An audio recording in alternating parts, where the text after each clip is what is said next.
4 juin 1944, 9h47 du matin. Dans les profondeurs glaciales de l'Atlantique, à exactement 600 mètres des côtes françaises, un silence mortel s'installe à bord de l'U-505. Un silence qui n'a rien de rassurant. Paul Mayer, l'opérateur hydrophone du sous-marin, retire lentement son casque audio. Ses mains tremblent. Ce n'est pas la première fois qu'il affronte la mort dans ses eaux. 3 patrouilles dans la Kriegsmarine. Il connaît le rugissement des grenades sous-marines, le vrombissement des hélices de destroyers, même le sifflement mortal des torpilles alliées. Mais ce silence est différent. Aucune explosion assourdissante, aucun grondement familier des charges qui descendent vers eux, juste ce calme oppressant dans la salle de contrôle, troublé uniquement par le bourdonnement des machines et la respiration saccadée de 44 hommes qui sentent, instinctivement, qu'ils sont en présence d'un danger sans précédent. Mayer se tourne vers son commandant, le visage livide. Les mots sont inutiles, tout l'équipage le ressent. Quelque chose a changé dans cette guerre sous-marine. Les règles du jeu qu'il maîtrisait depuis des années viennent de basculer dans l'inconnu. Ce que Paul Mayer ignore, c'est qu'au-dessus de lui, sur le pont du destroyer d'escorte américain, une nouvelle génération d'armes anti-sous-marines est déployée. Une arme qui va transformer ces prédateurs redoutés de l'Atlantique en proie terrifiée. Une arme au nom étrangement poétique pour quelque chose d'aussi mortel, le hedgehog, le hérisson. Et ce que Mayer ne sait pas encore, c'est qu'il fait partie des très rares qui vivront assez longtemps pour raconter ce qu'il a vécu ce jour-là. Les grenades sous-marines ont été l'arme anti-sous-marine utilisée standard depuis la Première Guerre mondiale, reposant sur des barils cylindriques remplis d'explosifs, généralement entre 136 et 250 kg de TNT, équipés d'un détonateur réglé pour exploser à une profondeur spécifique. En théorie, cet armement semble redoutable. Cependant, en pratique, il présente des failles stratégiques majeures. En 1942, un commandant de destroyer britannique se retrouvait dans une situation périlleuse après que son sonar détecta un U-boat. En se dirigeant vers la position estimée, son dôme sonar devenait complètement inefficace à cause de la turbulence du navire, entraînant une période aveugle durant laquelle il devait juger si le sous-marin se trouvait toujours à la bonne profondeur pour le bombardement avec les grenades sous-marines.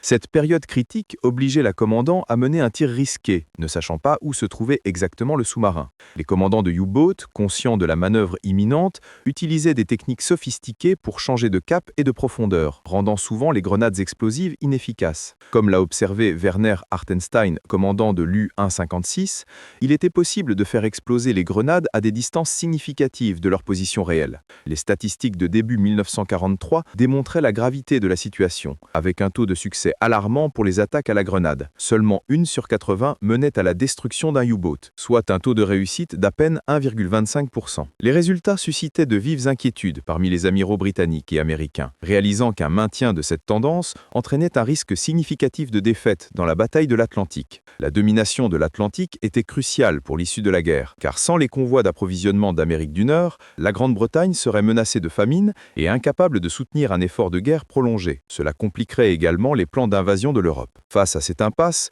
une solution rapide et radicale devenait urgente pour inverser le cours des événements. La solution viendra d'un endroit improbable. Stuart Blackard n'est pas un ingénieur naval. C'est un officier de l'armée britannique avec une passion pour les armes non conventionnelles.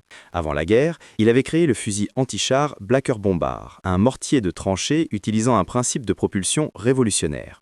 Au lieu d'un canon avec une chambre de combustion complexe, son mortier employait une broche centrale qui guidait le projectile tout en permettant au gaz propulsif de s'échapper autour d'elle. Mais comment transformer un mortier d'infanterie terrestre en arme navale anti-sous-marine ? Le Department of Miscellaneous Weapons Development de la Royal Navy relève le défi. Le lieutenant-colonel Stuart McCrae et le lieutenant-colonel Millis Jefferis voient immédiatement le potentiel révolutionnaire. Imaginez un navire d'escorte équipé non pas d'une ou deux grenades qu'il largue en aveugle par l'arrière, mais de 24 mortiers montés à l'avant, capables de projeter des charges explosives devant le navire pendant qu'il maintient le contact sonar avec sa cible. L'avantage serait révolutionnaire, la période aveugle disparaîtrait complètement.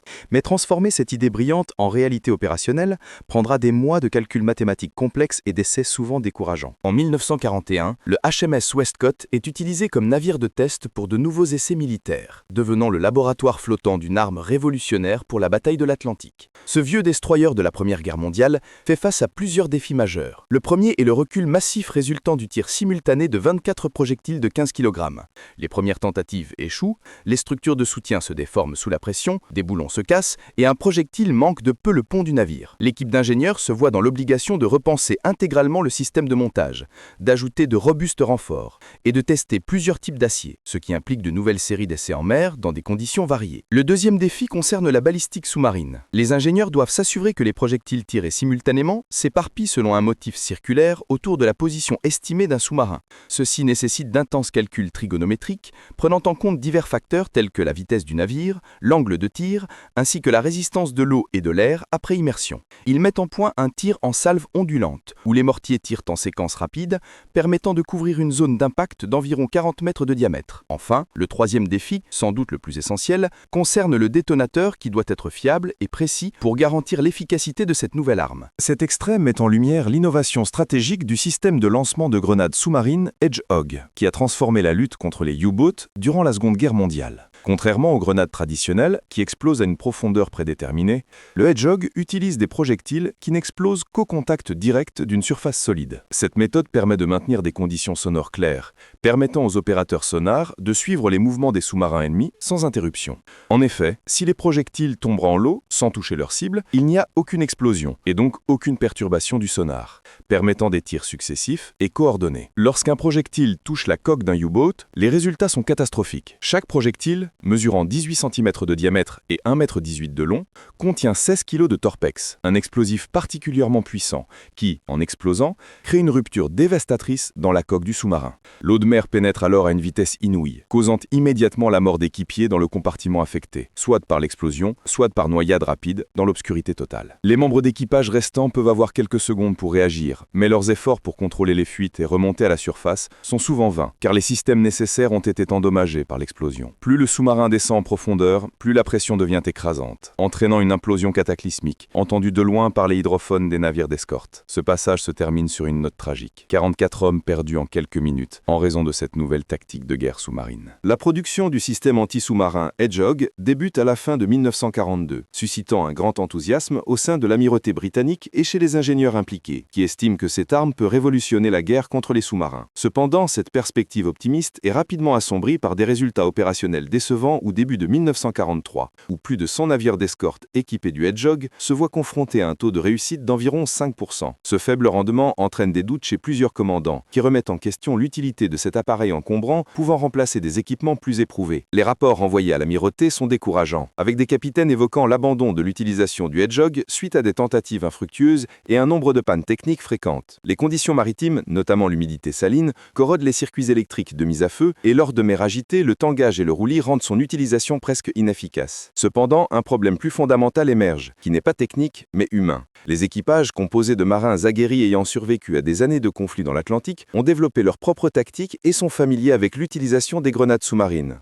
On leur demande désormais de changer leurs méthodes éprouvées pour un nouvel équipement complexe auquel ils ne sont pas encore adaptés. Face à ces difficultés, certains officiers de l'amirauté envisagent d'abandonner complètement le projet Hedgehog. Néanmoins, d'autres, plus visionnaires, réalisent que le véritable problème réside dans le manque de formation des équipages sur ce système. Ces officiers ne remettent pas en cause l'efficacité intrinsèque de l'arme, mais plutôt l'absence d'un entraînement adéquat qui pourrait permettre aux équipages d'exploiter pleinement le potentiel du Hedgehog dans les opérations de guerre anti-sous-marine. La base navale de Londonderry, en Irlande du Nord, est le site d'une transformation significative grâce aux efforts du Department of Miscellaneous Weapons Development. Celui-ci envoie des équipes d'officiers spécialisés pour former les équipages à l'utilisation du Hedgehog, un système anti-sous-marin novateur. Cette formation dépasse une simple technique. Elle constitue une académie tactique révolutionnaire axée sur l'amélioration des compétences d'attaque contre les sous-marins ennemis. Les sessions de formation, qui s'étendent sur plusieurs jours, rassemblent commandants et officiers dans des salles où des instructeurs chevronnés dispensent des enseignements sur l'utilisation et le fonctionnement spécifique du Hedgehog,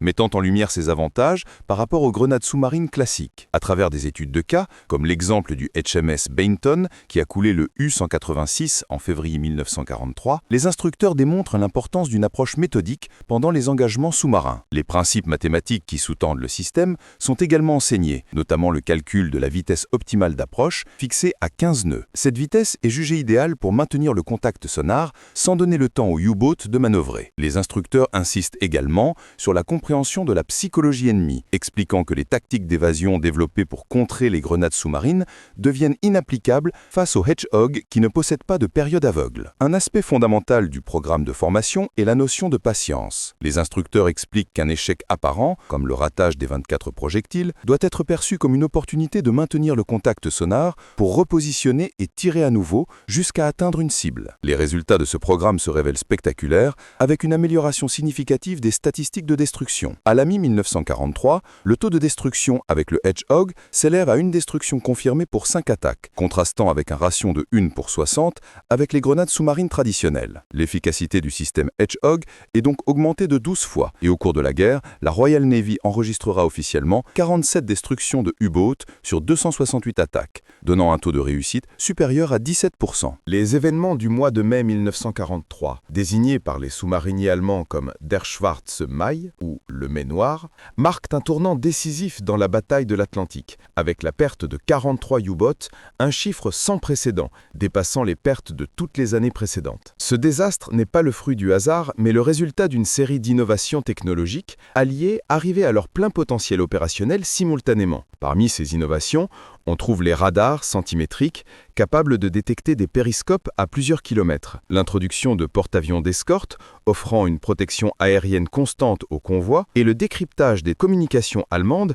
grâce aux efforts de Bletchley Park. De plus, l'extension de la couverture aérienne depuis des bases comme l'Islande et Terre-Neuve a contribué à réduire considérablement les capacités d'opération des U-boats dans l'Atlantique central. Pour Karl Dönitz, grand amiral et chef de l'escadre U-boat, ces pertes représentent un véritable cauchemar. Pendant des années, il a géré la flotte de manière à compenser les pertes de ses sous-marins. Mais la perte de 43 unités en un mois menace l'existence même de sa flotte opérationnelle qui pourrait être éliminée en moins d'un an à ce rythme effroyable. Face à cette situation insoutenable, le 24 mai 1943, Dönitz prend la décision de se retirer des routes de convoi de l'Atlantique Nord, ordonnant aux meutes de loups, qui avaient terrorisé ces eaux pendant 3 ans, de se redéployer vers des zones moins protégées. Cette décision représente une admission tacite de défaite. Les Alliés, grâce à leurs avancées stratégiques et technologiques, ont réussi à remporter la bataille de l'Atlantique. La nuit du 5 mai 1943, durant la Seconde Guerre mondiale, l'Oberleutnant Churze Oskar Staudinger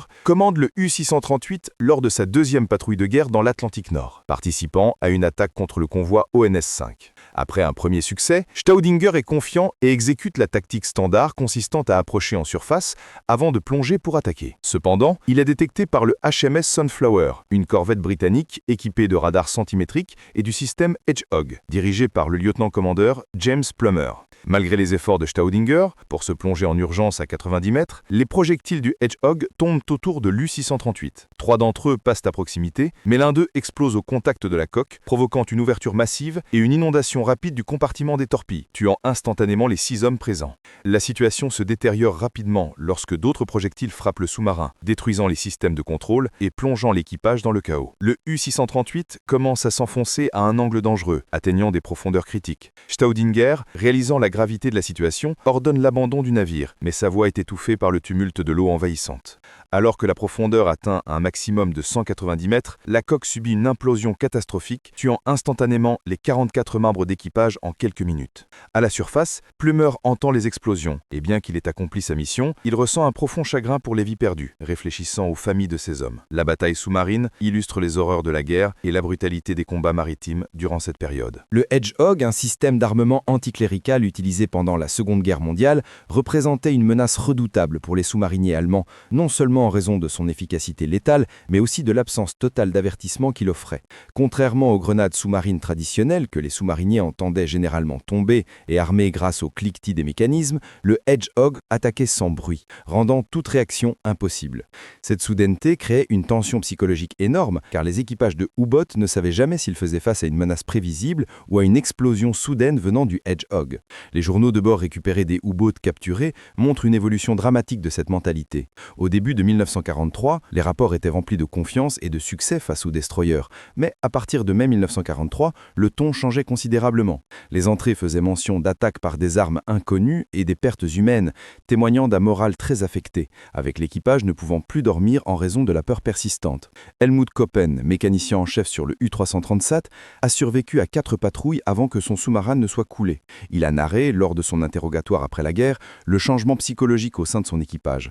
Au début, il se se croyaient supérieurs, croyant à leurs compétences pour faire la différence dans le combat. Mais après de nombreuses pertes humaines, ils ont réalisé que leur chance de survie était devenue une question de probabilité où les statistiques ne jouaient plus en leur faveur. Cette transformation de l'illusion de contrôle à la fatalité a eu un impact profond sur le moral de l'équipage, illustrant la manière dont la guerre affecte la psyché des soldats face à des dangers imprévisibles. Dans le contexte du Pacifique Sud-Ouest en mai 1944, l'USS England, un destroyer escorte sous le commandement du lieutenant-commandeur Walton Pendleton, illustre la puissance dévastatrice du système Hedgehog. En seulement 12 jours, ce navire réussit à couler 6 sous-marins japonais, un exploit remarquablement supérieur à celui de la plupart des navires d'escorte durant toute une guerre.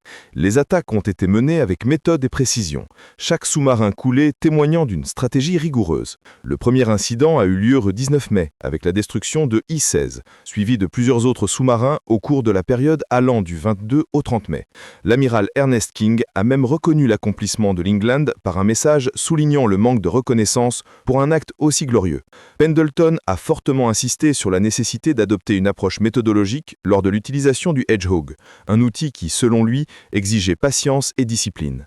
Il a noté que de nombreux commandants se contentent de tirer trop rapidement, ce qui entraîne des échecs lors des opérations.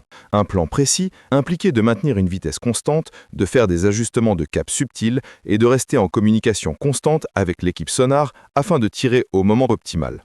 Il a également souligné l'importance de ne pas céder à la panique après un échec, mais plutôt de réajuster et de renouveler l'attaque. Cette combinaison de stratégie, de précision et de sang-froid a été essentielle pour le succès retentissant de l'USS England dans sa mission de destruction des sous-marins ennemis. L'événement décrit se déroule le 4 juin 1944 et met en scène l'U-boat U-505, capturé par une force opérationnelle américaine pendant la Seconde Guerre mondiale, sous le commandement du capitaine Daniel Gallery à bord du USS Guadalcanal. L'opération nommée Opération Nemo avait pour but de capturer un U-boat intact en évitant de le couler. Pendant ce temps, Paul Meyer, membre de l'équipage de U-505, vit un moment de tension où le sonar de son sous-marin détecte une menace américaine alors que les destroyers ouvrent le feu avec des projectiles destinés à terroriser l'équipage plutôt qu'à détruire le sous-marin. L'Oberleutnant zur See Harald Lange, commandant de U-505, prend une décision désespérée de faire surface pour donner à son équipage une chance de s'aborder de sous-marin avant qu'il ne soit capturé. Cependant, la manœuvre de Gallery permet d'intercepter le U-505 dès qu'il fait surface,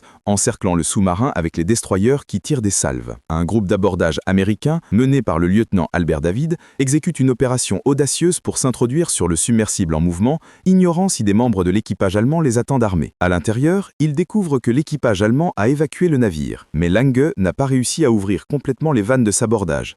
Grâce à l'intervention de David et de son équipe, ils réussissent à fermer les vannes, empêchant le sous-marin de couler, et parviennent à remorquer le U-505 vers les Bermudes. L'équipage de Meyer est capturé et finira la guerre dans un camp au Texas. Le U-505, devenu un morceau d'histoire, est actuellement exposé au Museum of Science and Industry à Chicago, représentant le seul U-boat allemand encore intact aux États-Unis. Après la guerre, Paul Meyer retourne en Allemagne en 1946, trouve une carrière comme ingénieur maritime, fonde une famille et mène une vie sereine.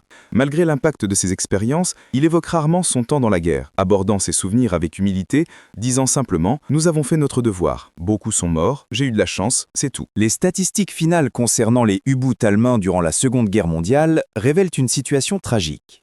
Environ 40 000 hommes ont servi sur ces sous-marins entre 1939 et 1945, et près de 30 000 d'entre eux ont perdu la vie, ce qui représente un taux de mortalité alarmant de 75%.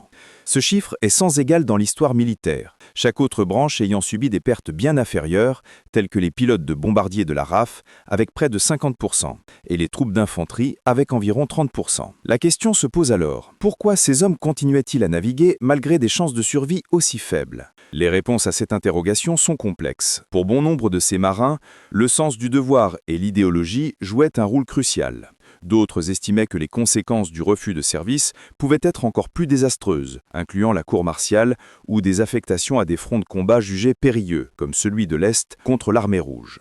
Des rapports d'interrogatoire dans les archives navales illustrent bien le dilemme psychologique affligeant de ces hommes, conscients de leur sort inéluctable, mais continuant malgré tout. Wolfgang Klein, le commandant du U-763 et l'un des rares survivants, a partagé après la guerre une perspective poignante. Durant les années 1944 et 1945, les patrouilles n'étaient plus menées avec l'espoir de couler des navires alliés, mais simplement avec l'envie de survivre et de revenir sains et saufs. Chaque jour passé en mer était une confrontation avec la mort, exacerbée par des menaces inattendues, comme les nouvelles armes anti-sous-marines, le Hedgehog et le Squid, qui pouvaient frapper sans avertissement. Le Museum of Science and Industry à Chicago abrite le U-505, le dernier sous-marin allemand intact aux États-Unis. En visitant cette exposition, les visiteurs peuvent appréhender la taille impressionnante et l'atmosphère étouffante à l'intérieur du sous-marin, conçu pour accueillir 44 hommes dans des espaces confinés. Les traces de balles sur sa coque de 52 mètres rappellent les dangers auxquels il était confronté. Le musée fournit également des panneaux informatifs, notamment sur l'arme Hedgehog, qui a influencé le cours de la bataille de l'Atlantique. Mais ces descriptions ne capturent pas l'angoisse vécue par les membres d'équipage. Un événement marquant a eu lieu en 2005, pour le 60e anniversaire du sous-marin, où des survivants, dont Paul Mayer, ont partagé leurs souvenirs. Mayer a évoqué la dualité de son expérience, la camaraderie parmi l'équipage en contraste avec la peur constante d'une patrouille fatale. Son témoignage met en lumière la tragédie de la guerre, où des vies et des familles ont été perdues dans l'indifférence de la stratégie militaire. Il a exprimé son souhait que le U-505 reste en exposition, afin que les visiteurs puissent comprendre l'horreur de la guerre, loin des idées de gloire, mettant l'accent sur la souffrance et la mortalité des jeunes hommes à bord de ces machines de guerre. Paul Mayer, décédé en 2012 à l'âge de 89 ans, a partagé son expérience de la guerre lors d'un entretien vidéo enregistré quelques mois avant sa mort et conservé dans les archives du musée de la Seconde Guerre mondiale. Dans cette dernière déclaration poignante, il évoque la perception des Britanniques et des Américains, soulignant que pour lui, ils n'étaient pas des ennemis, mais simplement des marins accomplissant leur devoir dans des conditions tragiques. Mayer aborde le fait de connaître l'homme qui a opéré le Hedgehog, l'arme responsable de la mort de ses amis. Il avoue ne pas le connaître et ne pas le détester. Son véritable ennemi, selon lui, n'était pas un combattant d'une autre nation, mais la guerre elle-même, une machine destructrice qui transforme des jeunes pleins de vie en cadavres. Il décrit le Hedgehog comme une arme remarquable techniquement, mais finalement, à l'époque, il ne représentait qu'une autre façon de mourir dans l'obscurité, un sort qui a touché trop d'hommes bons. Mayer conclut en exprimant que, si son récit peut avoir un impact, c'est d'avertir que la guerre, bien qu'elle puisse parfois paraître nécessaire, n'est jamais glorieuse et demeure toujours une tragédie, indépendante du résultat. Il évoque la chance qu'il a eue de survivre, tandis que 30 000 de ses camarades ont perdu la vie, méritant d'être commémorés non comme des héros ou des ennemis, mais comme des hommes pris dans des situations désespérées. Il termine par une prière pour la miséricorde sur tous. Cette réflexion incisive met en lumière la réalité de la guerre, défiant les idéalisations souvent présentes dans les récits historiques. Aujourd'hui, le fond de l'océan Atlantique abrite les épaves de 785 sous-marins allemands, dont certains sont complètement détruits, tandis que d'autres demeurent relativement intacts, servant de souvenir aux horreurs de la guerre qui a pris fin il y a près de 80 ans. Ces épaves, considérées comme des tombes de guerre, contiennent les restes de près de 30 000 hommes, des jeunes soldats partis en patrouille, dont les corps sont maintenant pour la plupart réduits à des ossements. Parmi ces épaves se trouve l'U-638, dernier repos d'Oskar Staudinger, Werner Kohl, Otto Braun, Franz Schmidt, qui n'avait que 19 ans, ainsi que 40 autres marins, tous tués le 5 mai 1943 par un système d'armement nommé Hedgehog. Le Hedgehog a joué un rôle crucial dans cette tragédie, illustrant comment une technologie militaire peut transformer des vies en cadavres, tout en posant des questions profondes sur la guerre industrielle moderne. Ce récit souligne la tension entre innovation technologique et l'impact humain, révélant que dans le théâtre de la guerre, les rôles de chasseurs et de chassés peuvent s'inverser brutalement. Dans les profondeurs sombres de l'Atlantique, le sacrifice de ces 30 000 hommes rappelle le coût terrible de la guerre, quel que soit le niveau de sophistication de l'armement ou la justesse des motifs de guerre, et leur mémoire doit être préservée pour éviter que de tels sacrifices ne tombent dans l'oubli. Si vous avez aimé cette histoire bouleversante sur le Hedgehog et la bataille de l'Atlantique, n'hésitez pas à liker la vidéo pour soutenir notre travail. Laissez un commentaire pour partager vos réflexions sur ce chapitre tragique de l'histoire navale. Et abonnez-vous à la chaîne pour découvrir d'autres récits fascinants de la Seconde Guerre mondiale qui ne doivent jamais être oubliés. Votre soutien nous permet de continuer à raconter ces histoires extraordinaires et de préserver la mémoire de ceux qui les ont vécues.